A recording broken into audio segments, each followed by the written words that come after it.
ഹജ്ജ് തീർത്ഥാടകർ കരിപ്പൂർ വിമാനത്താവളത്തിനെ കൈവിടുന്നു. ഹജ്ജ് യാത്രയ്ക്ക് കൊച്ചി വിമാനത്താവളത്തെ 5000-ഓളം പേരും കണ്ണൂരിൽ നിന്ന് 3000-ഓളം ആളുകളും തിരഞ്ഞെടുക്കപ്പെട്ടപ്പോൾ കരിപ്പൂരിൽ നിന്ന് വെറും 632 പേർ മാത്രമാണ് ഉള്ളത്.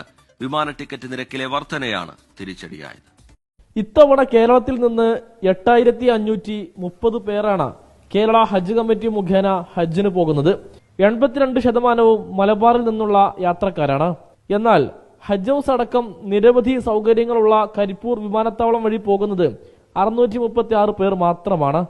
കൊച്ചി വിമാനത്താവളം വഴി 4854 പേരും കണ്ണൂർ വിമാനത്താവളം വഴി 3040 പേരും യാത്രക്കായി തിരഞ്ഞെടുത്തിട്ടുണ്ട്.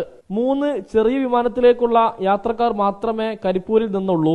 മറ്റു വിമാനത്താവളങ്ങളെ അപേക്ഷിച്ച് കഴിഞ്ഞ 2 തവണയും കരിപ്പൂരിൽ നിന്ന് 40,000 രൂപ അധികമായി നൽകേണ്ടി വന്നിരുന്നു. അടുത്ത തവണയും നിരക്ക് വർദ്ധിക്കുമോ എന്ന ആശങ്കയാണ് യാത്രക്കാർ കരിപ്പൂരിനെ കൈവിടാൻ കാരണം. കഴിഞ്ഞ വർഷം 5000+ ഉണ്ടായിരുന്നത് 1800 ചുരുങ്ങിയിരിക്കുകയാണ്.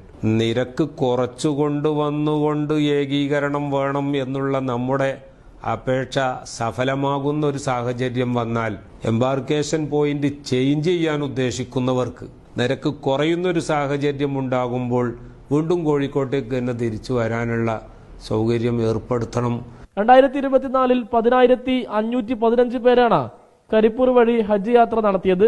2020 കുത്തനെ കുറഞ്ഞു. കരിപ്പൂർ വിമാനത്താവളത്തെ തകർക്കാനുള്ള നീക്കത്തിന്റെ ഭാഗമാണ് നിരക്ക് വർധന എന്നാണ് ഉയരുന്ന ആരോപണം. അതൊരു എയർലൈൻസ് കാണിക്കുന്ന വിവേചനമല്ല, അതിൽ മറ്റെന്തോ ഒരു അജണ്ട കൂടിയുണ്ട്. അടുത്ത വർഷത്തേക്കെങ്കിലും ഇത് മാറ്റിക്കാൻ സാധിക്കണം. ഒരുപാട് ആളുകൾക്ക് സാധ്യമാകുന്നില്ല, നിഷേധിക്കപ്പെടുകയാണ്. ഹജ്ജാണ്, വെള്ളം പ്രായം ചെന്ന ആളുകളാണ് ഇത് ആഗ്രഹിക്കുന്നത്. എന്തായിരുന്നാലും ഗവൺമെന്റുമായി സംസാരിച്ച് തന്നെയല്ലേ തിരുത്തിക്കാനാവുള്ളൂ. വലിയ വിമാനങ്ങൾ കരിപ്പൂരിൽ സർവീസ് നടത്താത്തതാണ് നിരക്ക് വർധനയ്ക്ക് കാരണം.